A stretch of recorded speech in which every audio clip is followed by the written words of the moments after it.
Nakapaukay sa pipila ka mga empleyado sa Mandawi City Hall ang pagtingog sa ilang alarm system kaganiha. Apan nasuta nga testing lang di ay ang gihimo. Ano ang report ni Nico Sereno?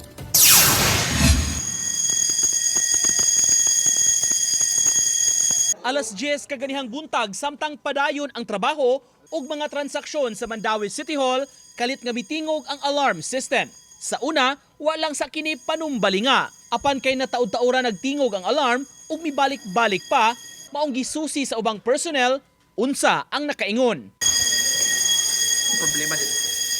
Na-trace nga nag-testing di ay sa fire protection system alang sa bagong natukod nga annex building. Ang edipisyo nga gi-construct sa likod nga bahin ra sa presidensya o main city hall para dugang office space sa syudad. Ongoing nating testing sa fire protection, fire detection, then sa elevator. So kana siya mga system is naka-integrate na siya dapat nga once ang building operational na siya, kumbaga na-communicate na sa kung naisunog, kinsay mo alarm. Ang gihimo, kabahin sa pagpangandam sa turnover sa maong building. Sa pagkakaroon, doon na hinoy migamit sa parte sa third floor ni ini ang City Legal Office. Pasabot ni City Administrator Attorney Gonzalo Maligon, karong buwan unta ang orihinal nga schedule sa building turnover. Apan may gamay na lang kuno ang nahabilin nga trabahoon.